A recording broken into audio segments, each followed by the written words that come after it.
Hello and welcome to the DeTullio and Durkin College Sports Show. I am Joe. With me is Rob Durger, as always, here to talk about some college football. A lot of stuff going on in the college football world. We're going to get back to college basketball next week before the Champions Classic and everything else going on.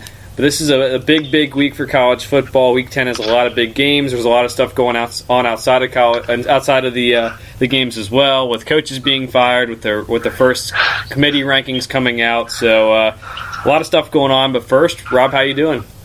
It's been pretty crazy a couple of days in college football, and that's without any games going on or outside of the MAC. Yeah, and action's been fun, but some of the other news, not as much with everything else. We have our first coach firing, or actually I guess it's more of our second coach firing of the season.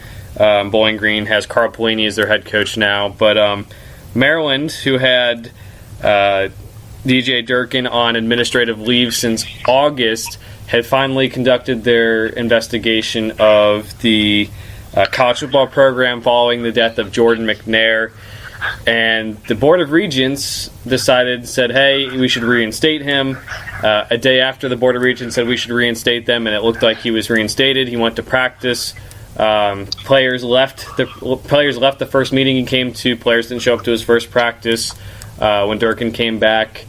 And there was a lot of public pressure, including from public people, from people in the media, and even their politicians in Maryland, which forced, I guess, President Wallace Lowe to release a letter saying that DJ Durkin has been fired as of, honestly, a couple hours ago when we were recording this podcast. So it's really fresh. Rob, could they have done, they butchered the situation from top to bottom to start. They did, I think, in the end make the right call, but man, this was kind of a crazy way to get here. Yeah, they put on a clinic of bad PR decisions. The Board of Regents, I don't really know what the issue was. If the backlash they get from this situation, or if they, one of the initial thoughts was that they didn't want to pay or weren't able to pay. I think it was a $6 million buyout that they would have to give him in one lump sum payment.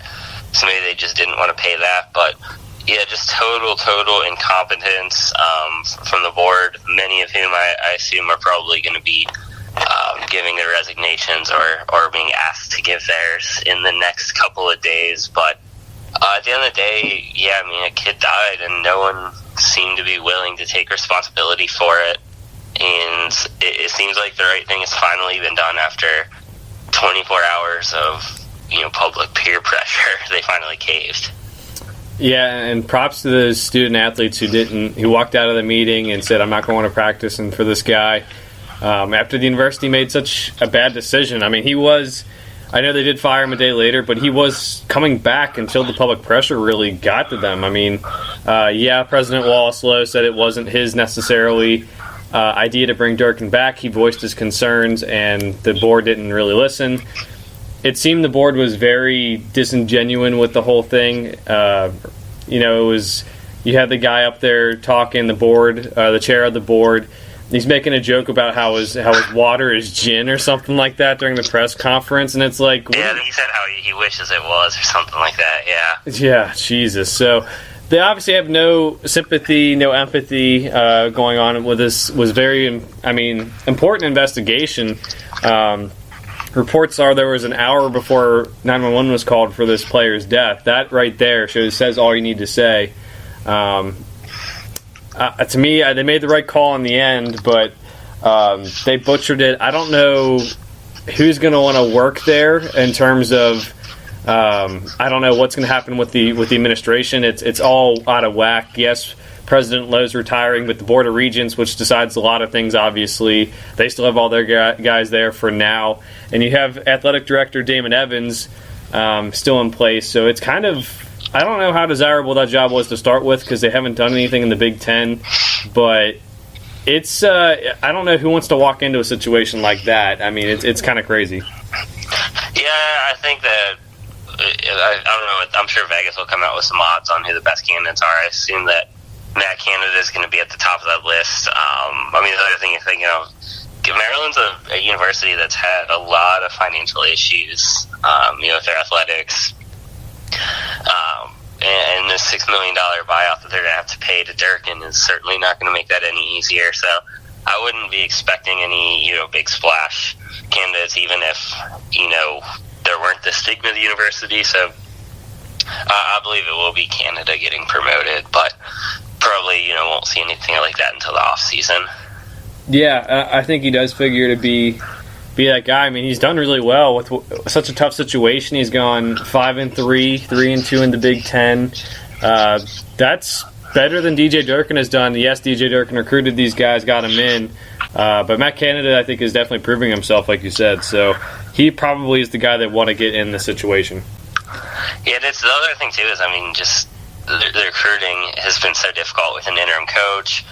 I mean, can't imagine if Durkin had stayed, he'd be able to pull any sort of recruiting classes off. I mean, that's just what's your pitch to these kids and their parents, and how easy are other teams going to have recruiting against you? But Canada seems to be doing pretty decent. I think they're towards the bottom of the Big Ten in the recruiting classes, but I mean, someone who's, I think, well respected on and off the field, and seems to have done a good job. And really getting, I think before the season started, I don't think either of us thought that they would be in contention for a bowl game.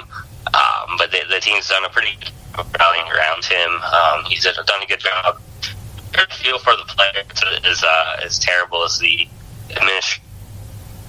There seem to be a lot of good guys, and playing well, honoring their teammate, and they've really exceeded all expectations.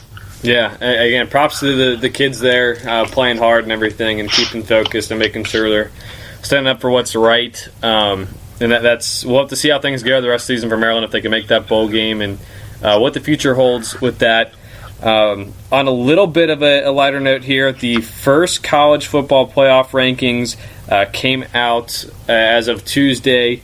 And we won't do this every week. It would be kind of monotonous, just unless there's any big storylines. But since they're the first ones, we'll kind of analyze what the committee really said. And I think, a couple of the big things that happened here, I think the two most notable are Notre Dame at number 4 behind LSU, who has one loss, and UCF, who is at number 12, which was the highest they came last year after their undefeated season. So that's a little bit higher than they were at. What stood out to you, Rob? Yeah, I was surprised at UCF. The rankings this early are kind of a crapshoot because it's such an incomplete picture. It's barely over half the games we're going to see after the conference championships from all these guys. But I don't have any major disagreements.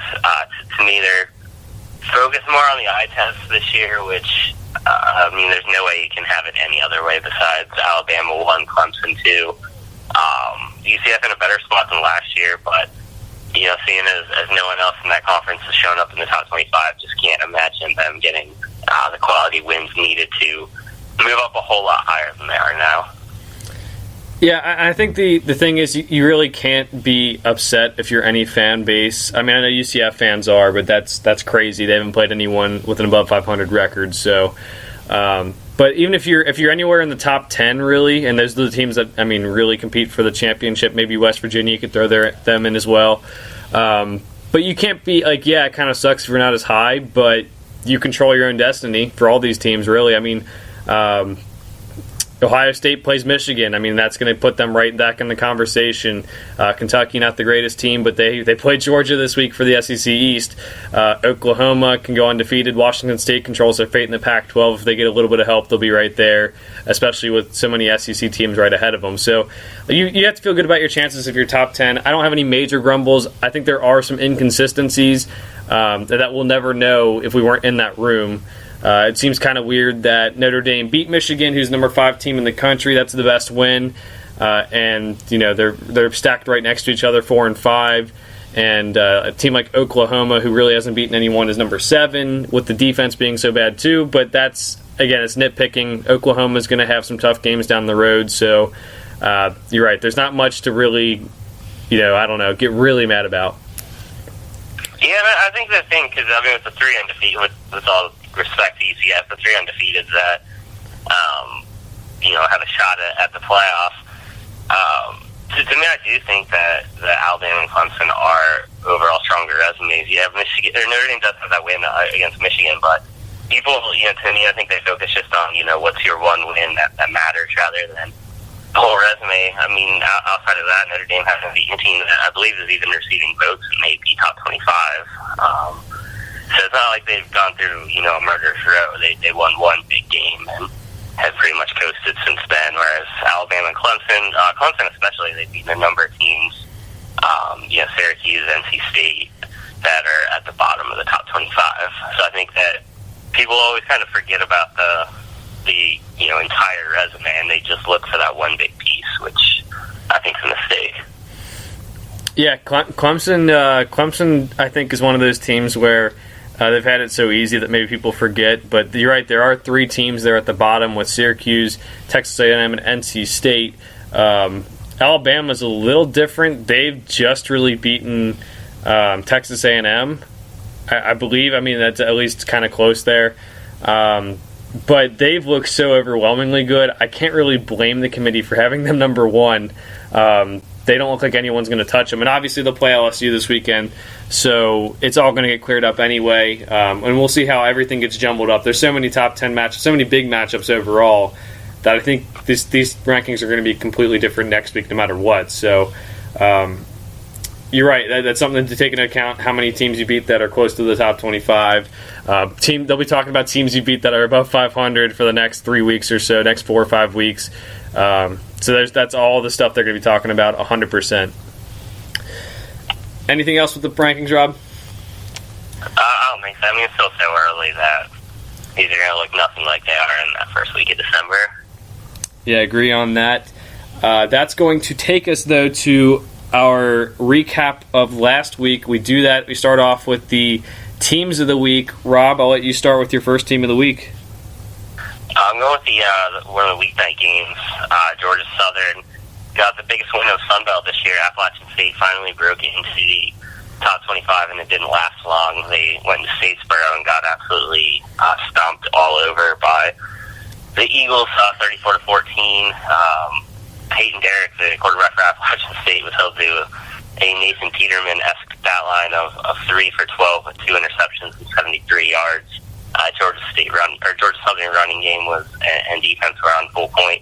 This is a team that's 7-1, just has that loss to Clemson, and all of a sudden, everything was all about App State and Troy, but Georgia Southern was to be the best team in the Sun Belt this year. Yeah, that was a fun one. Georgia Southern, we'll see how they do the rest of the way here. My first team of the week is Penn State. It started off real ugly for them. I was not giving them much of a chance. They had some safeties. They had Trace McSorley go out with injury. I didn't know if he was going to come back, but he ended up coming back, leading the team to victory. He's one of the toughest players in college football, and he did exactly what he always does, would lead his team to a victory. 6-2 overall right now, beating a tough Iowa team. I know it's at home, but I was figuring if Iowa just kind of kept on being physical the rest of the game, they'd win, and Trace McSorley did not let that happen. So props to him for coming back, being tough, winning the game, and I mean, now they're out of the playoff picture with 2 losses for all intents and purposes, but can still do some damage in the Big Ten East if they can make things really interesting with the game against Michigan this weekend. So Penn State is my first team of the week. Rob, where are you going with your second? I'm sticking with the Peach State and going with the Georgia Bulldogs. Biggest game of the week. World's largest outdoor cocktail party. They won 36-17 over the Gators in that top 10 matchup. In a game where they really it looked to be pretty close early on. They pulled away late, especially in that second half or that fourth quarter, outscoring them 13-3 at one point in the third quarter. After a turnover, Florida made a big goal line stand. I think it was like 8 plays after a couple of penalties, and started to think that maybe Florida's defense is going to be too much for them. But from that point on, Jake Fromm and DeAndre Swift pretty much did anything they wanted. Florida pulled away, looked every bit part of a playoff contender, and the favorites in the SEC East. Yeah, absolutely. My second team of the week, Washington State. Tough game against Stanford. Ended up winning by 3 points, 41-38. The defense shut down Bryce Love, I guess. I mean, he had 6 carries, 71 yards. But this game is all about Gardner Minshew. Heisman candidate. Mike Leach loves him. He's giving good sound bites. He's throwing the ball all over the yard. He started off a little bit slower, but second half at one point he threw 21 of 22. Led the team to the win. Has them really playing good football. I mean, I don't know what their playoff chances are because they do need some help being in that Pac-12. The committee seemingly you put them pretty high. Like number 8's a good spot to be at if you're Washington State. I think you're decently satisfied. A lack of a chance to really get some key wins down the stretch could hold them back. But for now, you have to feel good about what you've done, what you've controlled. I know they do have the one loss, but really looking like a good year. And Gardner Minshew is going to be the star of all stars with that facial hair, with Mike Leach talking about him and everything. So that's just a fun team overall. All right, let's go to upset teams, Rob. Yeah, they don't get a whole lot more fun than the Cougars this year, but for that number one upset team, I'm going to go with probably the second best game for the Cougars fans, where the Washington Huskies lost an ugly 12-10 game against the California Golden Bears. It was really that Cal defense. They shut Jake Browning down, held him to 11 for 21, passing less than 150 yards, and picked him off once. Offense, they did just enough. Actually, didn't even need to score a touchdown with those 4 field goals. Made a change at quarterback. Went from Brandon McElwain, who's been pretty inconsistent during their losing streak. Went to the freshman Chase Garbers, who followed the Sandy Cohen route, going from Newport Beach to Berkeley, California. And Cal, looking good for a bowl game, at least at 5-3. One of the teams that, not setting the world on fire, but definitely exceeding expectations this season. I'll keep us in the Pac-12 then. Just keep it rolling. I'm going Arizona with my upset team. A team that, we thought at the start of the year was going to be really good. Didn't start off that way. And now they're clawing back, trying to get eligible for a bowl game. They're 4-5 right now. But they destroyed Oregon. They won 44-15. Queel Tate played decently, 189 yards passing. Still hasn't gotten that running legs going. He is banged up a little bit, so that'll do that. But J.J. Taylor had 30 carries for 212 yards. That helps out. And I think NFL scouts, when they come back and they kind of look at stuff, they're not going to like this performance from Justin Herbert. He was 24 of 48, 2 touchdowns and an interception. So something he's going to want to forget going forward. That was not a good performance as a potential number 1 overall pick in the NFL draft. We'll see how that plays out, see how much scouts pay attention to that down the line. I think a lot of them were probably asleep at that point of the night. But Arizona gets the win. They're one of my first upset teams of the week. Rob, let's go to your second. I mean, anytime Kansas wins a football game, you got to put them on this list. But not only did they win, they passed TCU in the Big 12 standings, which is not something you'd think you'd hear heading into November. I wasn't real high on TCU going into the season, but definitely didn't imagine them losing to Kansas and being in the basement in the Big 12. But the Jayhawks, I believe it was win number 6 in the David Beatty era. This was the third of which they stormed the field for, which was a pretty cool scene in Lawrence. And one thing you gotta give Kansas credit for, they have a senior quarterback in Peyton Bender, who, granted, he's playing against a lot of Big 12 defenses, but he's got pretty good stats on the season: 10 touchdowns and only 2 interceptions. He's a pretty good quarterback and a bright spot for a Jayhawks team that already has the most wins that they've had in quite a few years. And are they starting to get on the right path? I don't know. I mean, they couldn't. They're definitely showing those signs. I mean, I don't think they could do any worse, but is it too early to toot our own horns? We both picked TCU not to make a bowl game this year, where everyone else in the national media just kind of assumed they would. I mean, I know they're still eligible, but they're not looking good. Yeah, this is... and obviously losing Turpin was a big loss for them, but, yeah. I mean, they're just too young. They got some passing game going against Kansas, but, been a rough season in Fort Worth. Yeah, definitely. I'll keep it in the Big 12, too, with this one. Oklahoma State beats Texas. Mike Gundy gets everything rolling on the offense. Taylor Cornelius, who's had a pretty interesting ride in college football, throws for 321 yards, 3 touchdowns to help beat number 6 Texas, and at the time, number 6 Texas. And Tylan Wallace, 222 yards, two receiving TDs. That's huge. They really played well. They had the old throwback uniforms that were awesome from Barry Sanders' days, 1988, and Texas with the clean white ones. It was a very good uniform game. They also had people singing "Friends in Low Places" at the stadium. That was pretty awesome.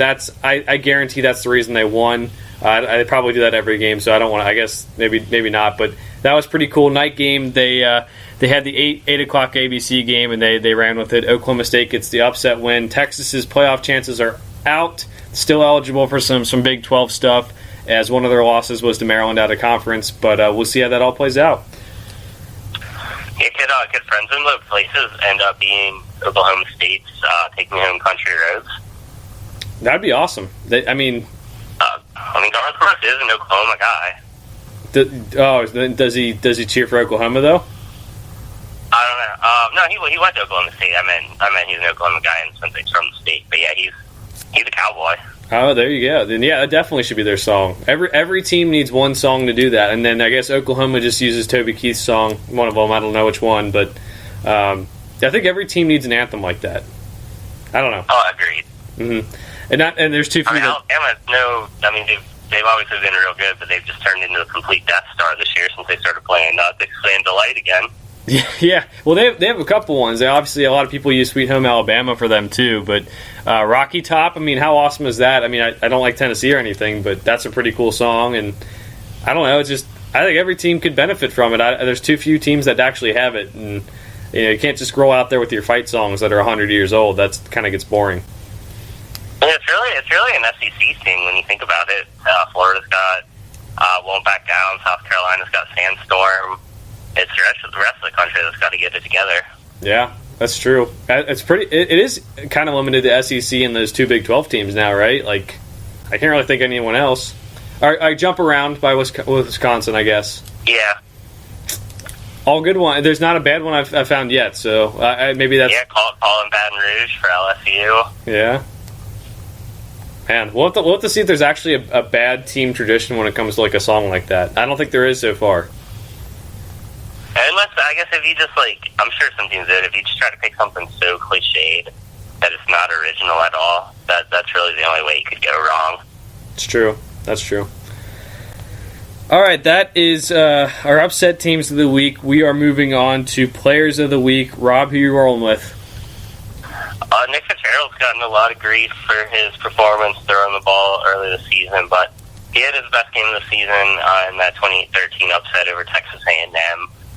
To vault Mississippi State back into the top 25, 4 total touchdowns, 241 passing yards, 88 rushing yards, and a pretty thorough win for Mississippi State, biggest one for them for the season. And Fitzgerald playing the way the Bulldogs expected him to play this season.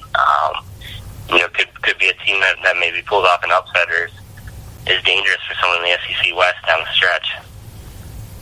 Yeah, I agree with that. I'm going with Syracuse's Eric Dungy, quarterback. Just keeps on moving up the record books. Been played a lot throughout his whole career.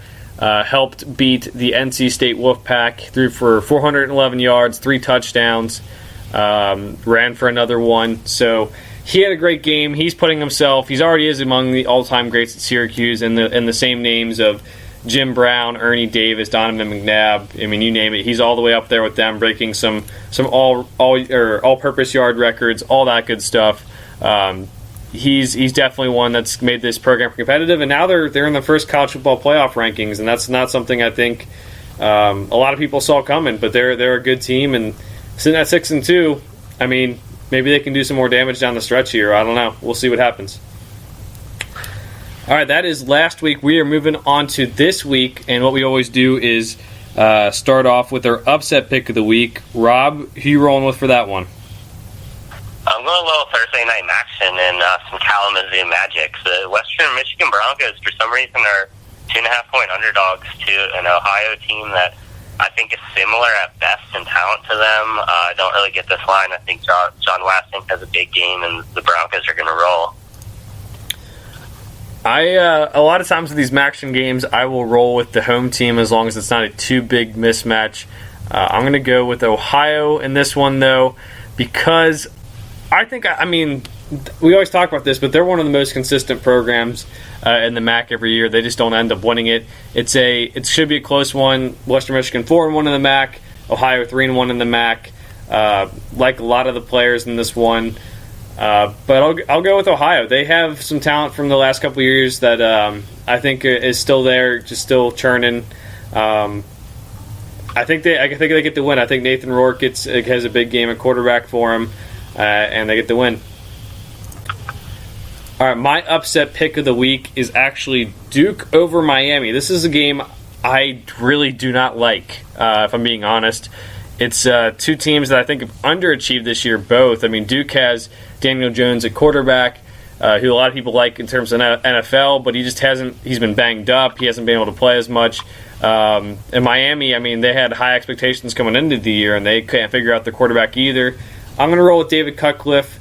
I think they can win this one at Hard Rock Stadium in Miami, but I'm not really sold on either of these two teams, if I'm being honest. I think it's more of a coin flip than people would think.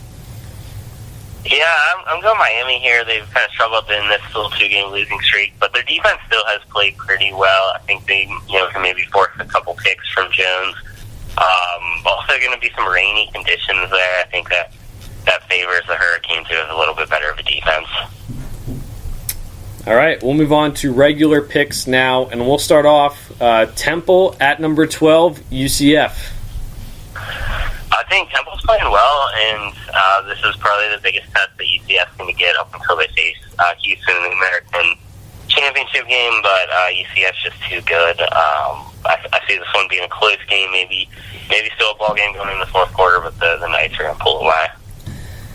Yeah, I thought about pulling the trigger on the upset, but you're right. It's just one of those things. UCF's the better team. I think UCF better come to play, though, because Temple's fully capable of winning this, but I think UCF gets the win. And how bad is it for them that Houston didn't make the first rankings despite being 7-1? They have limited chances to get big wins anyway, but that really hurts that Houston didn't make the first college football playoff rankings. Yeah, and I mean, there's one thing that the committee's shown that is consistent is they don't really care about your record if there's no meat to it. Houston had one shot against a good team, and they got early. I think UCF's in a pretty decent spot getting that 12th spot, but I don't see them having the ability to move up from there. Yeah, I agree on that. They definitely should not be getting their expectations up. I think their fans are kind of used to it, though. So we'll move on, though. Both have UCF in that one. Pittsburgh at number 25, Virginia. This is not a game that I thought would have divisional implications here, but I got the Cavaliers at home in Charlottesville, taking a close one. I have Virginia, too. Can't go against them now. This is I don't know. It's so weird. Maybe this is a little bit of karma. I mean, they lose that big game in basketball as the 1 seed. And now their football team just kind of really turns it around. I don't know, but I'm sticking with them. I think they're a good team, and they're going to be in the ACC championship game. I think. I don't know. This is the craziest year I've ever seen in the ACC. Both these teams control their own destiny, which I think just about everyone in that division does. Yeah. We'll go to a Pac-12 game on Friday, and that is Colorado at Arizona. Colorado started the year off hot, not so much lately. Arizona, Arizona's 4 wins right now. Both these teams trying to make a bowl game.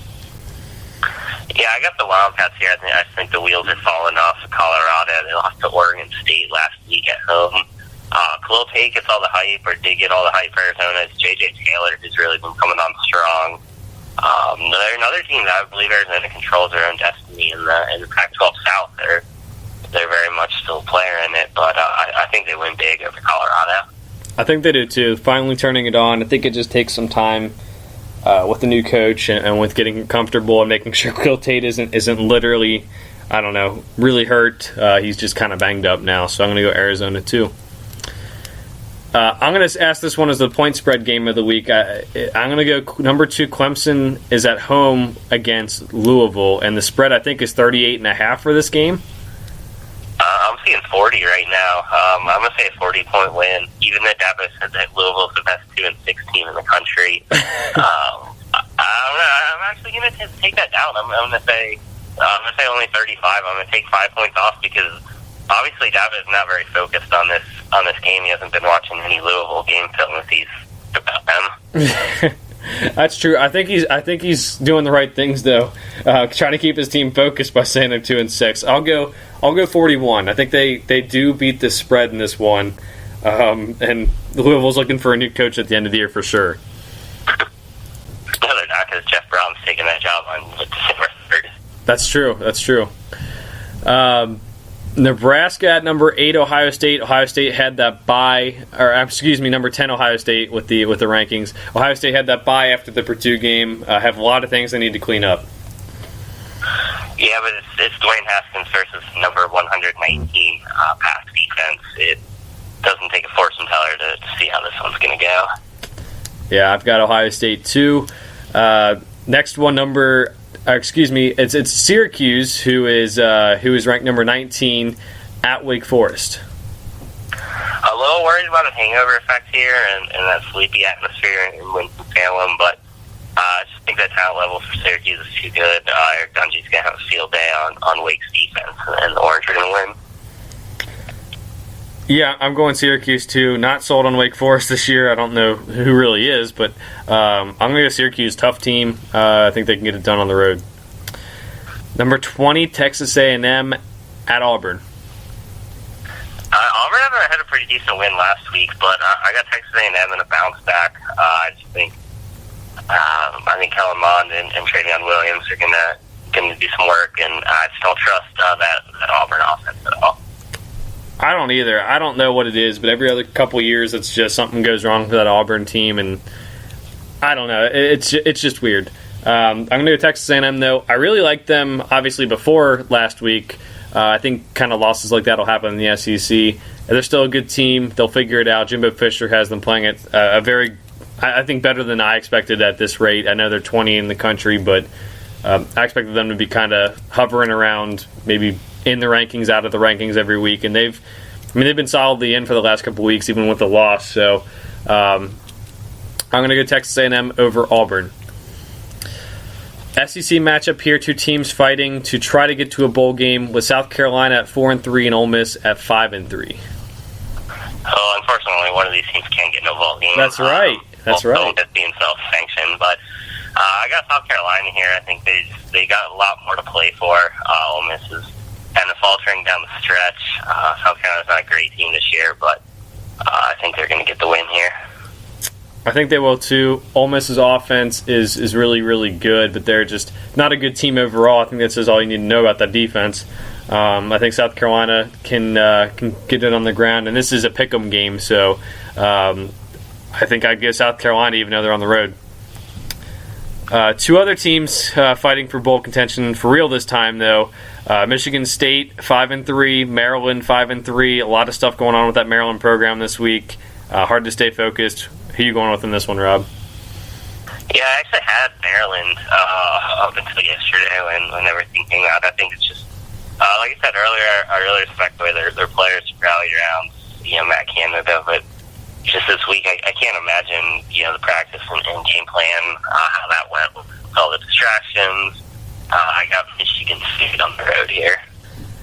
I did too. I thought about Maryland too, but you're right. Just all the stuff going on was it's just too much. If they win, that'd be awesome, kind of cool for the players there. But I think Michigan State will be more focused in this one. And we are picking a couple more games here than we usually do. There's a lot of teams who are kind of on the bubble of making bowl games. So we'll go Big 12. Yeah, we're still in the 11 a.m. The time's flying. Yeah. Well, here's Oklahoma State 5-3, Baylor 4-4. I mean, I don't know. Baylor's got some good news. They had stopped the Big 12 sanctions. They have to pay a $2 million fine, but they finally get to have the revenue sharing of the Big 12 this week. So that's pretty cool, I guess.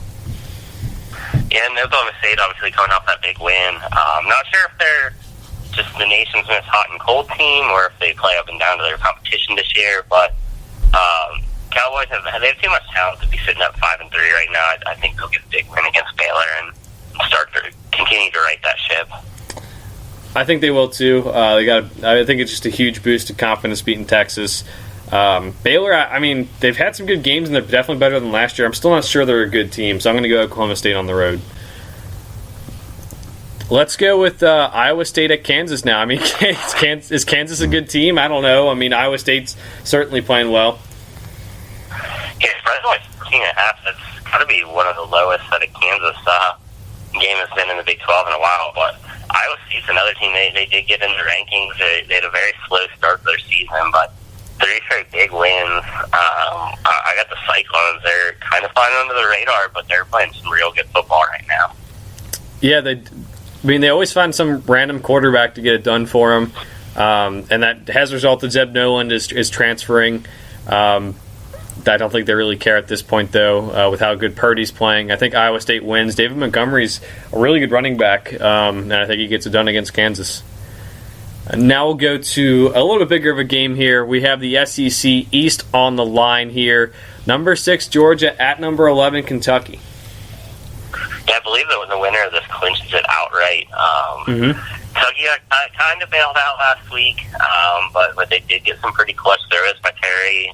Benny Snell, I think, is going to do some Benny Snell things, but I'm going Georgia just overall. I think their talent level is a lot higher. If Missouri's defense was able to slow down Kentucky's, I don't see Georgia having too many problems there, and they can only bottle up that running game for so long.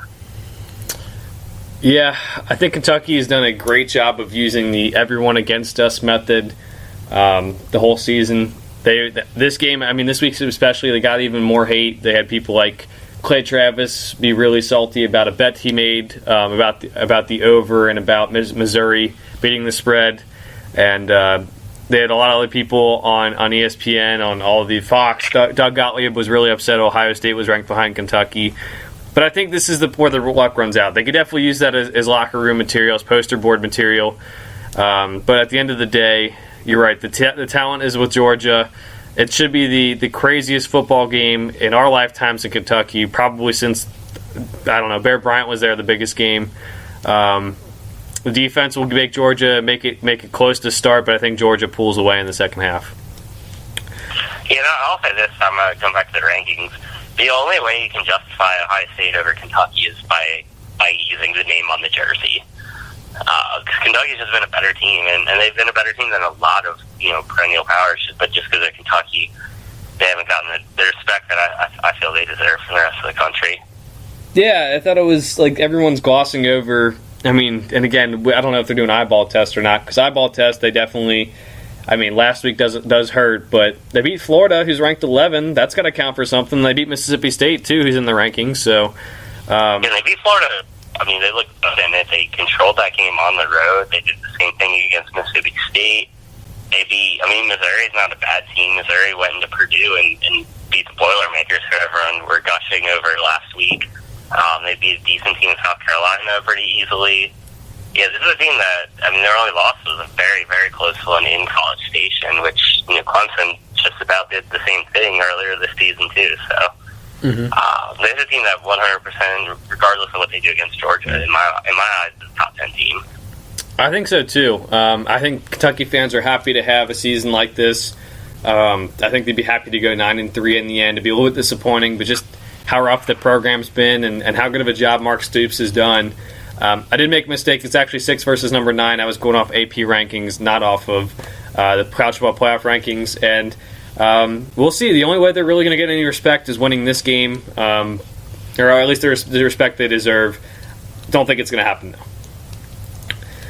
Let's go to the Big 12 big game of the week. Number 12, West Virginia, at number 15, Texas. Yeah, I got West Virginia here. It is kind of a bounce-back game for Texas. But the Texas team that I mentioned last week, I wasn't as high on them as many people. Got kind of justified, and that was what Oklahoma State did. I think Will Grier and West Virginia are going to get a win in Austin. I think they will, too. I mentioned, I think, before the season, I thought Texas would go about 8-4. I think that's where they end up. I know they have 2 losses right now. This is another one. West Virginia hasn't had a real chance to prove themselves. Obviously, they're ranked lower than UCF. The only one-loss team from a major conference ranked lower than UCF, I believe. But this is their chance to have at least a decent win on the resume. I think they're going to take advantage of that. Will Greer has a big day, and they win. All right, let's go Iowa at Purdue. I think it's a pretty even matchup. Iowa's fallen short in their two biggest tests of the season. At Purdue has a chance to be probably their biggest win so far.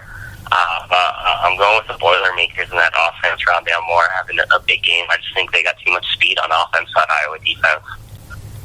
Yeah, who would have thought you'd be talking about the speed of Purdue on us for someone on Purdue? But yeah, I'm going Iowa. I think it's very, very close. Purdue's one of the toughest teams to figure out because they do beat teams like Ohio State, but they already have 4 losses on the season. So that's definitely difficult to figure that out. But I'll go Iowa because of their physicality. I think they can limit Rondale Moore. If I were them, I don't know what it is, I would just make sure Rondale Moore doesn't beat you and let everyone else beat you. And I think that's the recipe for success, but that's obviously easier said than done. So I'll go Iowa, very, very close one, though. Okay, let's go Florida State and NC State. Florida State has a bowl streak since 1982 going, but they have a lot of tough games down the stretch. They need to win this one if they're going to make a bowl game. Yeah, I don't see that happening. And this is a team that, to be quite honest, they've kind of quit when things have gotten tough. I think Ryan Finley and Kelvin Harmon. Kelvin Harmon might be the best receiver in college football this year. I think they're going to have a field day against that Florida State defense. They're missing a couple players who are throwing some punches late in that game against Clemson. I just don't like the way Florida State's been playing, the way they've been looking. I think this is a team that's ready to quit, and I think NC State's going to run them off the field. I'm with you. I don't think they make a bowl game. I think their streak gets broken. Just not a good team. They have talent, but I think it's at certain positions. It's kind of sporadic on the team. And if this team more than any other in the history of football is kind of shown the last couple of years, you're only as good as an offensive line, and they just have not had one.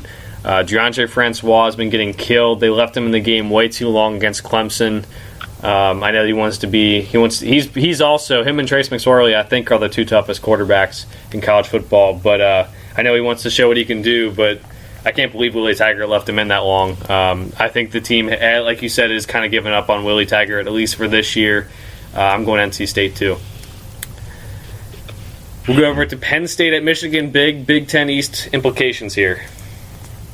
I got Michigan here, I think. Penn State got a decent win before, but Michigan's just on a higher level than anyone Penn State's beaten. I like the way their defense is playing. I think they can keep McSorley and Sanders in check. And, probably a low-scoring game in the big house. I got Michigan winning by 2 touchdowns. I went with the upset pick here. I'm going Penn State. I think Trace McSorley gets it going. I know they had a rough game against Iowa. I'm kind of throwing it out. Yes, there's some stuff concerning, but when you have 2 safeties, that's not something that I guess you really expect every week. At least I hope you don't expect that going into a game. Trace McSorley, I think, can help get the job done here. Michigan, I think, has been tested by some decent teams so far. They do have that loss to Notre Dame, but I don't think they've really beaten a team as good as Penn State yet. I mean, Wisconsin obviously has 3 losses already, and I mean, I don't know. I just think Michigan State isn't as good as we maybe originally thought. Big start the season. Penn State at least hung with Ohio State. It was at home.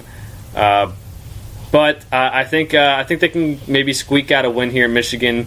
I think Michigan may be looking ahead. I mean, this is the best they've done in a long, long time, but I think Penn State can kind of come in and be the spoiler. All right, Boston College at Virginia Tech. I got BC at that ground game with A.J. Dillon. Virginia Tech's just been so inconsistent this year. I don't have a whole lot of faith in them. Yeah, I mean, Josh Jackson's healthy. I know it's kind of a shame to say because it's been a couple weeks. I'd probably go Virginia Tech, especially at home. But Boston College, like you said, keep it on the ground. They'll win the game. Missouri at number 11, Florida. I got the Gators here and a bounce back for them. Drew Lock just can't seem to beat decent teams. I think that streak's going to continue. Florida's defense is going to be all over him. I think so, too. I mean, Kentucky's defense played them pretty tough in the second half. I don't think they converted a first down, I think, in the last, 4 or 5 drives or something like that. I think Florida's defense can definitely do that to lock 2. I have Florida winning 2. Utah, who was pretty high in the rankings this week, they were number 15, I believe, at Arizona State. I'm going to Utah. I think they're the best team in this division. I really like their running game with Zach Moss and also their defense. They have their hands full with N'Keal Harry, but I got the Utes close one on the road.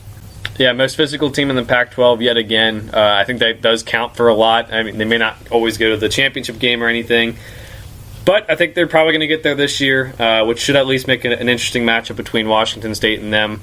I think that's a rematch too, so something to watch out for down the road. Let's go down to Notre Dame, number 3 at Northwestern. Or number 4, sorry, at Northwestern. I got Notre Dame here. Northwestern's kind of a spooky team. They started to play better here, but Thorson's still very inconsistent. Still the same team that got run off the field by Duke and lost at home to Akron.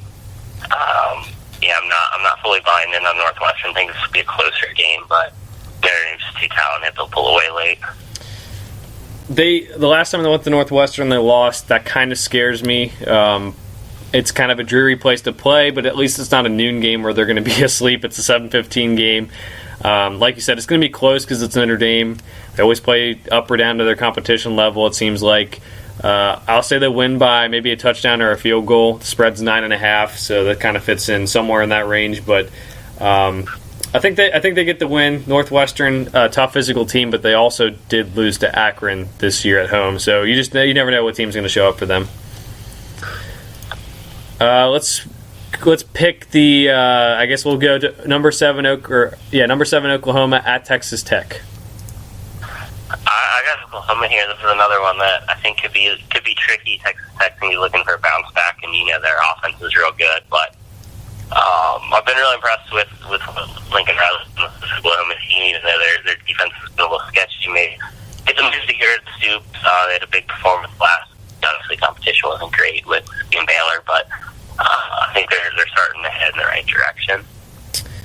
I went with another upset here. I went Texas Tech. They're at home. Lubbock is always a tricky place to go play. The offense is one of the only ones I think that it can maybe match Oklahoma. Maybe they can't match them, but they can come close. They're going to throw the ball all over the field. Oklahoma, their defense has been their weak point, as everyone kind of knows. I think Texas Tech can keep up with them, and I think that Texas Tech's defense is better than people would expect. Watch out for Dakota Allen. We always talk about him. He's a really good player, making some plays. I think they maybe just get 1 or 2 key turnovers, and they're able to win the game at home. Let's go to Stanford at Washington. Hard to have a whole lot of confidence in either of these teams, given how they played down the stretch, but both Washington at home think they got a better defense. I went Stanford. It was kind of weird. I think they benched Jake Browning for a little bit in that game against Cal last week. To me, that's just weird. He's a 4-year starter and everything. For that reason, I'm going to go with Stanford. I know they're 10-point underdogs on the road. I really like what KJ Costello has been doing this year for the most part. JJ Arcega-Whiteside as well. That those two guys I legitimately like watching, but I get what you're saying with Washington's defense. It does kind of scare me, but I don't know. Like, why would you bench your? Maybe he had some injury that I didn't know about, but I don't know why you'd bench your quarterback who's done so much for you over the last 4 seasons. So, going Stanford. Well, their offense did nothing that whole game, regardless of who was in. True. Okay, let's go BYU Boise State. I'm going Boise State here. BYU had a pretty hot start to the season, and obviously Wisconsin isn't nearly as good as people thought when they got that upset win. Boise State, I believe turf is tough to win on. Brett Rippon's going to have a big game, and Boise State's going to roll. I'm going Boise State too. BYU just lost last week 7-6 against Northern Illinois. So I'll go Boise. Last game we'll pick before we get to our game day game. We have Cal, who we mentioned a little bit earlier, and number 8, Washington State. I got Washington State winning big here in Pullman. Cal's got a pretty good defense, but Gardner